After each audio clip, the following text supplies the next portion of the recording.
Oi, pessoal, tudo bem? Aula de História, trabalho e lazer no campo e trabalho e lazer na cidade. Como que o pessoal do campo se diverte, como o pessoal da cidade se diverte. Será que as brincadeiras do campo não tem na cidade? Será que as brincadeiras da cidade o pessoal que mora no campo não conhece? Ó, será que o trabalho que as pessoas fazem no campo não fazem na cidade? Será que o serviço que as pessoas fazem na cidade, elas não fazem no campo? Como é que será? A gente já viu que o trabalhador do campo tem que plantar, colher, cuidar da terra, recolher as vacas, tirar leite, colher os ovos das galinhas, tratar as galinhas, dar comida para os peixes, arrumar o açude, arrumar a cerca. A gente faz isso na cidade? Não. E a pessoa da cidade? Eu sou professora. Eu vou lá no campo dar aula para as vacas. Vou ensinar as galinhas a cacarejar. Não, né? Então, antigamente existia no campo umas escolas chamadas escolas rurais. Hoje em dia poucas cidades têm isso, tá? Mas vamos deixar a escola para lá e vamos ler esse texto da Jéssica Balbino para que a gente possa entender um pouquinho o que aconteceu com o Edson Ferreira, tá bom? Então, vou ler. Aos 34 anos de idade, o Edson Ferreira de Lima, de Alagoas, do estado de Alagoas, nunca tinha ido ao cinema. A primeira experiência ocorreu no mês de agosto com a exibição do filme Tapete Vermelho, de um projeto chamado Olhar Circular, que leva oficinas de fotografia, artes visuais, cultura contemporânea e exibições de cinema, ó, essa que ele está tendo, a pelo menos 60 alunos com idade entre 16 e 78 anos, alunos que têm 16 até 78 anos, de um projeto chamado Um Projeto de Educação para Jovens e Adultos EJA, na Escola Municipal José Bonifácio, na cidade de Andradas, de Minas Gerais. Esse projeto é de Andradas, tá?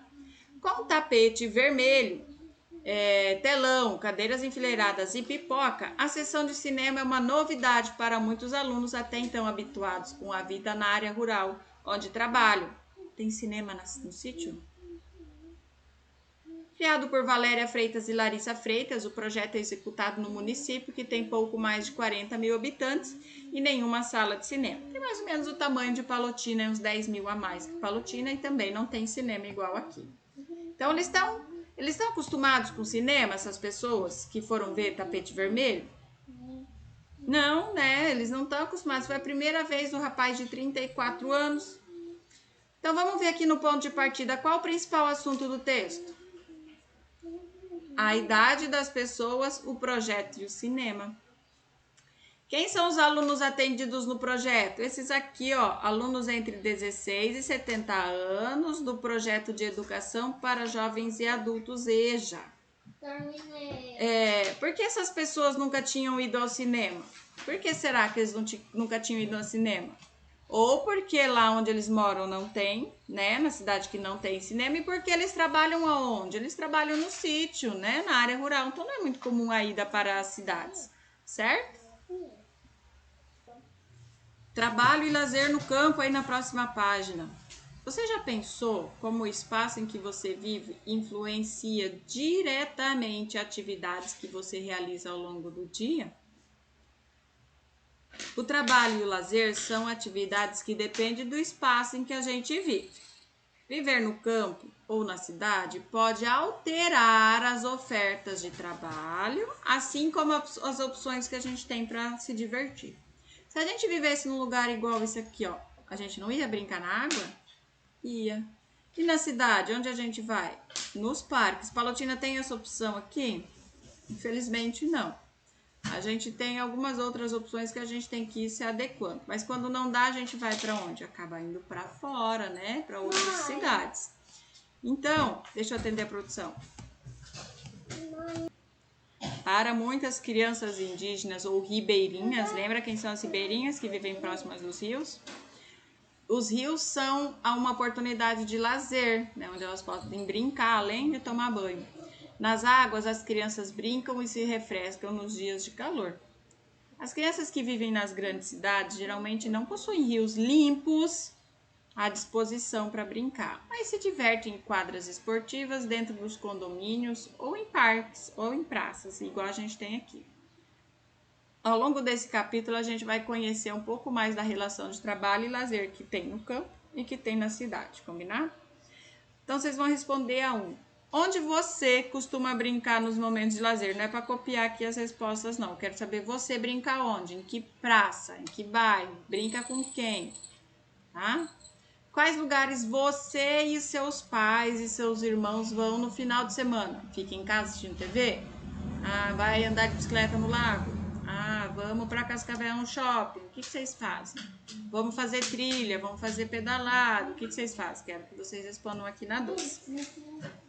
Aqui na página 59.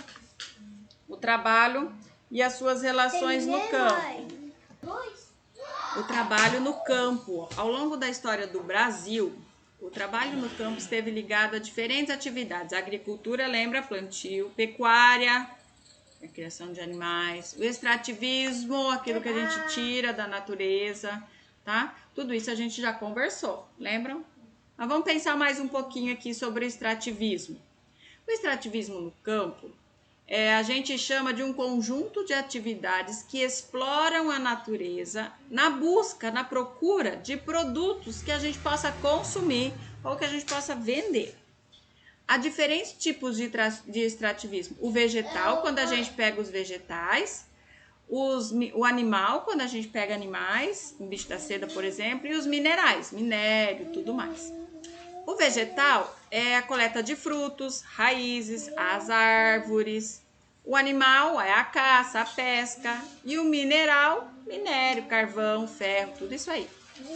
No Brasil, todas essas atividades já eram realizadas pelos índios. Mas quando os portugueses chegaram, começaram a aprender também várias outras coisas. Por meio delas, essas comunidades tinham alimento, tinham material para fazer a construção das moradias, conseguiam fazer instrumentos aí para trabalhar, para usar no dia a dia, para preparar comida. Eles conseguiram fazer tudo isso. Ó, aqui eles fazendo as ocas, o telhado, aqui um pilão para socar a farinha ou para fazer, para descascar o milho, né, o trigo. Então, tudo aqui poderia ser usado. Lá na página 160, o texto continua assim. Quando os portugueses chegaram no Brasil, eles fizeram o extrativismo do pau-brasil, dessa árvore que deu nome ao nosso país. O que é extrativismo? Eles exploraram, tiraram da natureza, tá? Então, esse extrativismo do pau-brasil se tornou uma principal atividade de exploração nas terras da colônia. O Brasil ainda não era um país, né? Ele era uma terra que pertencia a Portugal. Então, para obter a madeira dessa árvore, os portugueses utilizavam a mão de obra indígena, usavam os índios para cortar a madeira e carregar essa madeira até as feitorias, que eram as casas, os armazéns que ficavam perto dos portos, até poder enviar para Portugal. Então, os índios tinham que fazer esse trabalho pesado. Ainda hoje, essas comunidades indígenas ainda fazem algumas atividades extrativistas. Essa prática também garante o sustento de outros brasileiros. Por exemplo, em alguns lugares do Brasil, principalmente no norte, Amazônia, por ali, eles fazem coleta de frutos, como o açaí, e o corte de algumas madeiras, que nem o cupuaçu, que é parecendo um palmito, tá? Tem alguns coquinhos, esse aqui é o açaí, salvo engano, tá?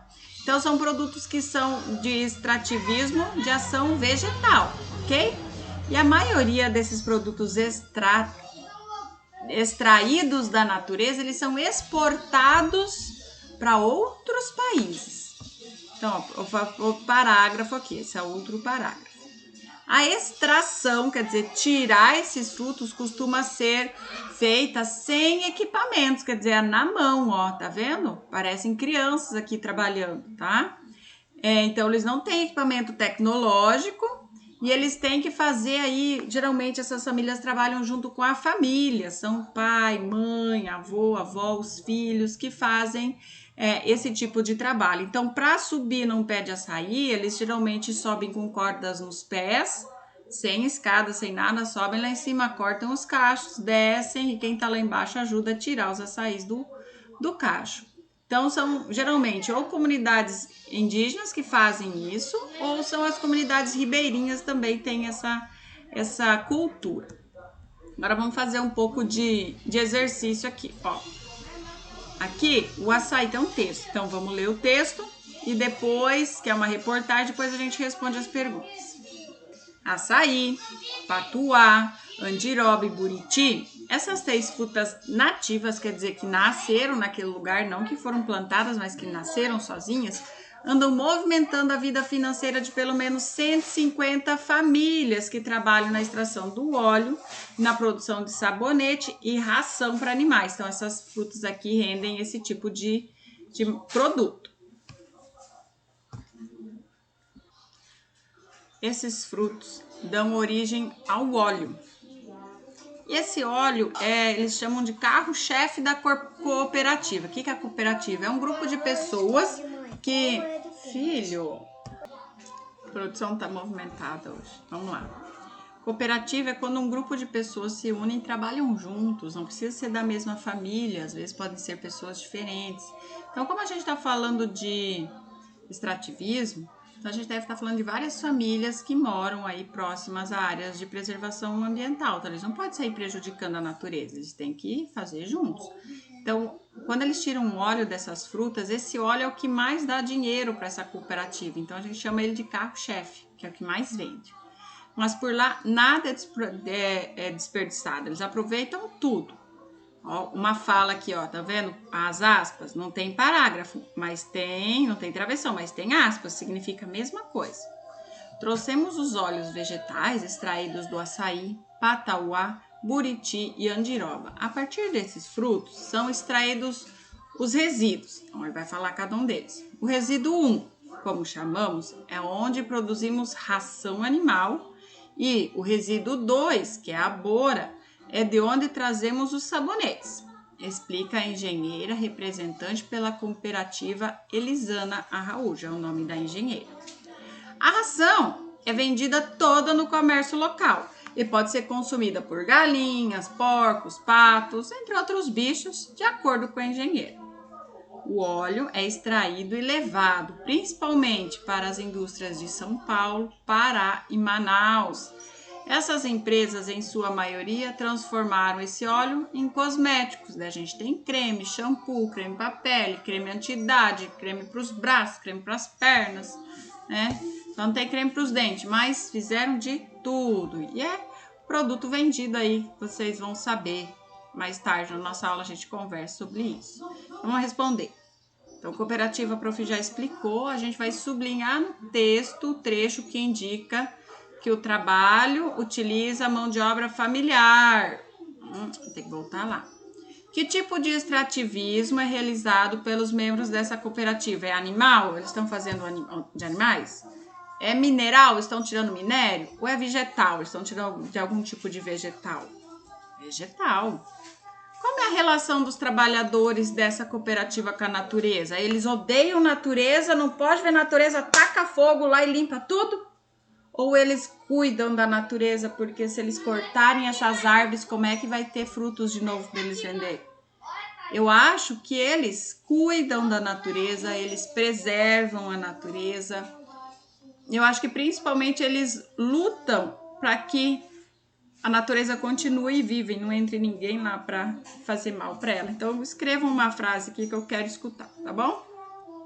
Já falamos, então, do extrativismo, vamos falar um pouquinho de novo da agricultura, que é outro meio de sustento de algumas pessoas, tanto no campo quanto na cidade, certo? Então, vamos lá. O prof vai ler e vai explicando, pode ser? Ao longo da história do Brasil, a agricultura sempre foi uma das principais atividades econômicas do país, quer dizer, a atividade que mais deu dinheiro. atividade agrícola também já era praticada pelas comunidades indígenas, muito antes da ocupação do Brasil pelos portugueses. Os índios já usavam dos produtos que eles podiam plantar. Eles plantavam feijão, milho, abóbora, mandioca, eles já sabiam plantar e cultivar, tá bom? Que eles não eram nômades, né? A maioria das tribos indígenas permaneciam num local, já conseguiam se adaptar. Chamamos de cultura de subsistência o cultivo de alimentos que sejam suficientes para garantir a sobrevivência do agricultor, da sua família ou da sua comunidade, sendo feita pequenas propriedades sem ajuda de equipamentos tecnológicos. Então, isso aqui eu quero que vocês marquem, com marca-texto, sublinhem, tá? Então, o que significa o quê? Que a agricultura de subsistência é quando a gente produz para o nosso sustento. Não para ficar rico nem milionário. A gente produz porque se eu produzir um tanto de milho, eu vou ter milho para comer e tá ótimo, tá? Às vezes isso acontece numa família, às vezes acontece numa comunidade, às vezes, né? Ok? Então, mas é feito na mão, geralmente não tem máquina para fazer isso. A mão de obra para esse tipo de trabalho é a própria família ou a comunidade, que trabalha para que as coisas estejam na mesa na hora que a gente tiver fome. Esse tipo de agricultura é bastante praticada nas áreas rurais, porque na cidade a gente tem que trabalhar. Mais pesado. E nós não temos espaço para plantar tudo isso, né? Meu lote aqui está pequeno. A agricultura familiar é parecida com a de subsistência. Nós já estudamos agricultura familiar, pois utiliza a mão de obra de todos os membros da família. No entanto, a agricultura familiar tem como objetivo produzir alimentos para vender e a subsistência só para comer. Durante o período colonial, quer dizer, na época em que o Brasil pertencia a Portugal era o nosso dono, vai falar assim, a principal atividade agrícola foi a produção de cana-de-açúcar. Eles produziam cana-de-açúcar, os escravos cortavam cana-de-açúcar, ponhavam nos engenhos, transformavam, trabalhavam um monte e era vendida para a Europa, Portugal e Espanha. Então eram os africanos escravos e alguns índios também que trabalhavam aí. Lembra da foto que nós conversamos no começo do ano? Tá? Então eles plantavam cana-de-açúcar. O clima do território brasileiro favorecia o cultivo, que passou a ser plantadas em grandes fazendas no nordeste do país. Então, geralmente no nordeste, ou mais usualmente lá, eles faziam o plantio das canas. Depois, mais ou menos 1720, eles trouxeram algumas mudas de café para o Brasil. Demorou alguns anos e assim o café se tornou o produto mais vendido no mundo. E era produzido no café, só que ainda era feito, plantado, colhido, secado, torrado, carregado. Ainda era feito pela mão dos escravos, ainda era serviço escravo. Então eles plantavam e eles vendiam para a Europa e Estados Unidos. Onde que plantavam isso no Brasil? São Paulo, no estado do Rio de Janeiro, no estado do Espírito Santo. Tá? Mas chegou um período ali depois da independência do Brasil, 1849, começou a proibição do tráfico negreiro e foi assinada a proibição em 1850, não podia mais ter escravo no Brasil. Aí ficou complicado, porque faltou mão de obra nas fazendas de café. Só que também começou a fazer-se o quê? Trazer gente da Europa para cá. Começou a vir italianos, alemães, japoneses, vários imigrantes e começaram a trabalhar nessas fazendas. Algumas fazendas foram divididas, outros eles foram contratados como empregados e assim eles foram se mantendo, tá? Então a gente teve duas grandes marcas aí do comércio agrícola do Brasil, que foi a cana-de-açúcar primeiro e o café depois, tá?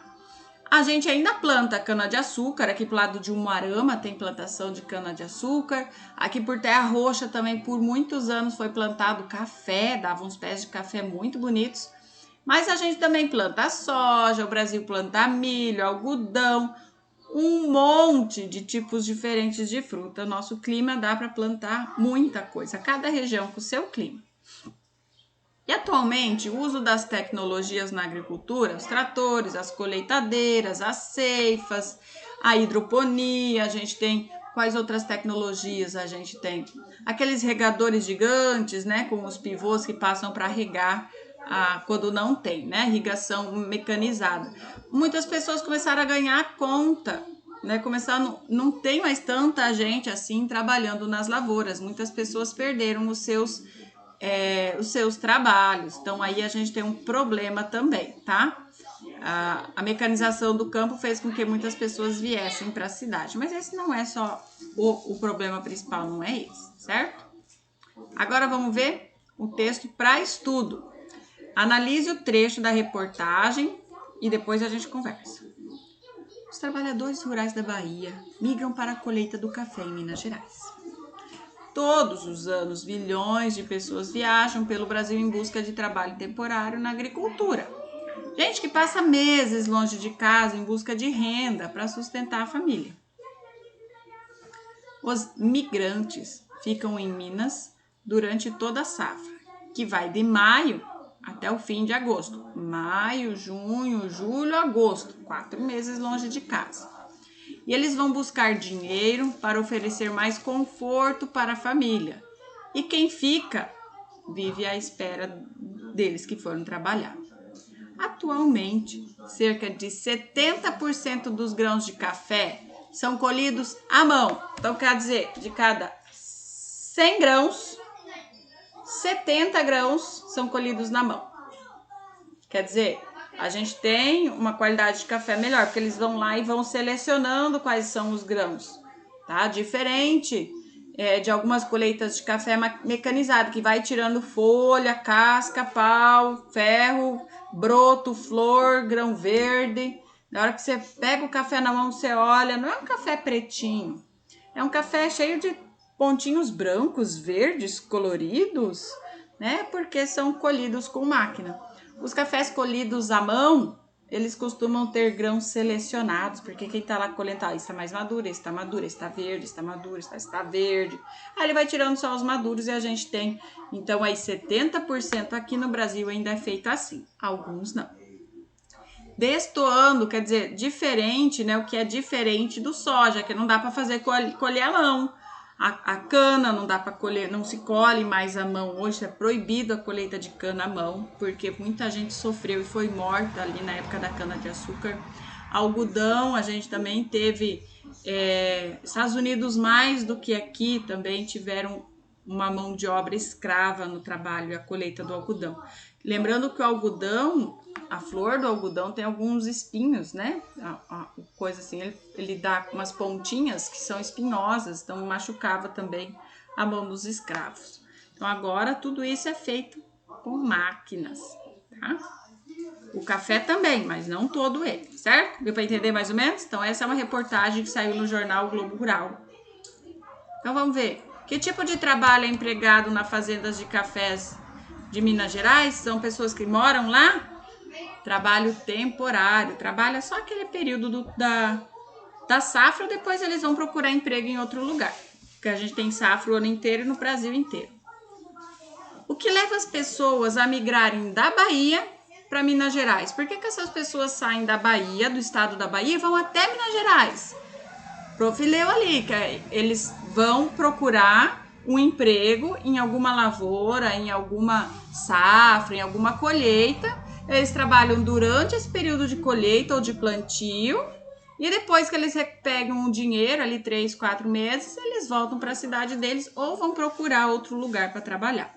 Então aqui, ó, acontece a migração em busca de melhores qualidade de vida para a pessoa e geralmente para a família que fica esperando. Se a colheita do café fosse feita como as de soja, de cana-de-açúcar, de algodão, como a vida desses trabalhadores temporários seria feita? Pense aí. Pensem bem.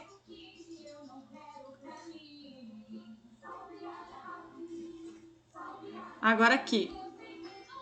A agricultura, embora seja praticada principalmente no campo, é importante para o sustento da população, não é? Porque a maioria dos produtos que estão lá nas prateleiras, nas gôndolas do supermercado vem do campo.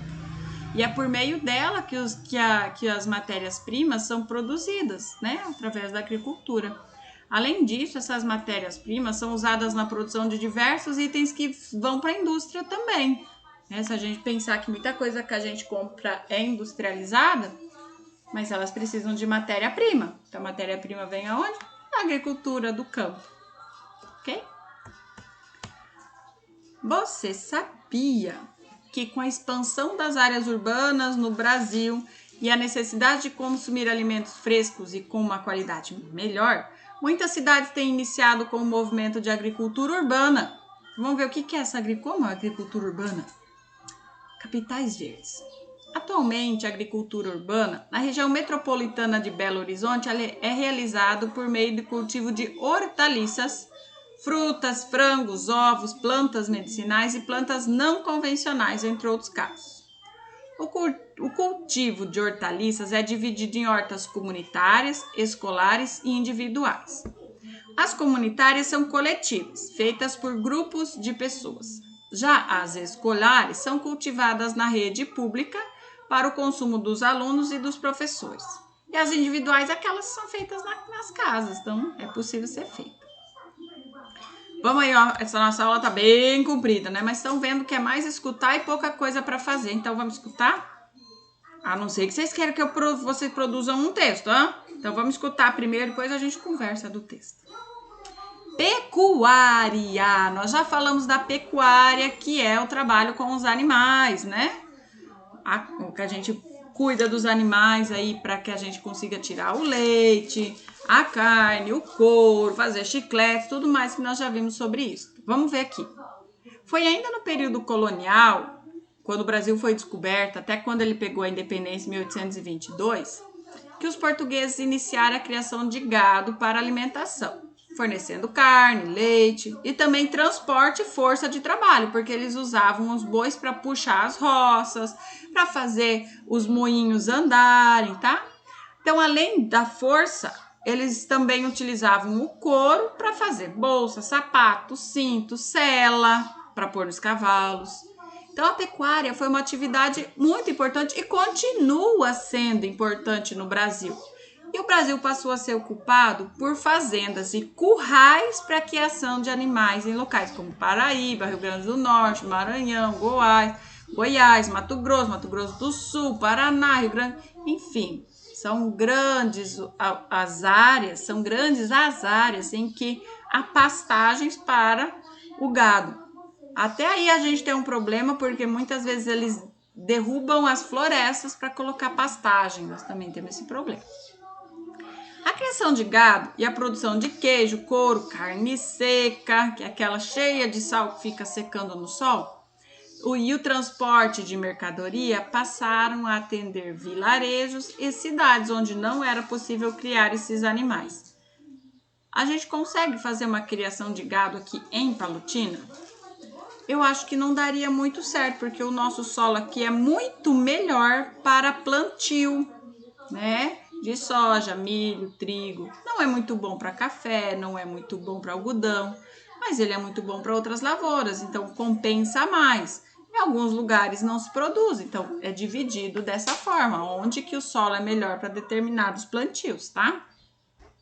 Nas proximidades das fazendas, passaram a se formar os locais de descanso e comércio dos tropeiros, que eram responsáveis aí por conduzir o gado e as mercadorias da colônia até alguns pontos de venda. Desde então, a atividade pecuária passou a fazer parte da vida dos brasileiros, seja nas áreas rurais, com a criação dos animais e a produção dos alimentos, como o queijo, a manteiga, a utilização do couro para alguns objetos, né? Roupas até, como na área urbana, quando esses produtos eram consumidos ou quando eles faziam produtos extras ainda, né? Em algumas atividades pré-industriais. Atualmente, a pecuária é realizada no Brasil de duas formas. A gente tem a extensiva e a intensiva, vocês lembram? A extensiva é quando você tem uma extensão de terra muito grande e os gados são criados soltos. Teve uma época em que até o porco era criado solto no quintal. Hoje em dia eles são criados no coxo bem fechadinho. A intensiva é quando eles são presos em pequenos locais, em pequenos ambientes, né? Que eles sofrem aí ação de ração, de alimentos à base de mais gordura para que eles possam produzir mais ou engordar mais. Então, essa aí é a intenção. A extensiva, a carne costuma ser mais natural. Pensa no frango. A carne de galinha caipira é a carne daquela galinha que é criada nos sítios normais, por aí, que a avó termina de fazer arroz, joga arroz lá, joga milho para as galinhas, joga o feijão que sobrou um pouquinho. Esses são as galinhas caipiras. A galinha que a gente compra no mercado em pacotinho toda embalada, ela é criada numa granja, fechadinha, ração. Cuida do clima, cuida da água, ração. Em o quê? 30 dias, eu acho que a galinha já engorda o peso normal. A galinha caipira, às vezes, demora 60 dias ou mais, né? Então, a gente tem essa diferença de extensiva, criação aberta, intensiva, criação fechada, certo? Olha aqui um carro de boi, né? Quem tem vós, bisavós que moraram e cresceram no sítio vai lembrar dos carros de boi. Minha avó tinha as rodas feitas de madeira, estão vendo? Era bem assim, lá no sítio da minha avó tinha isso. Então vamos lá para o Você Sabia? Para muitos especialistas, o aumento da população e o alto consumo de carne são os responsáveis pelos desastres ambientais, como as queimadas, os desmatamentos, o aquecimento global, né? A gente vai ler então um pouquinho do trecho que tem aqui embaixo para que a gente consiga fazer a atividade, tá? Então, a produção de carne afeta o desmatamento, que é o que a prof falou.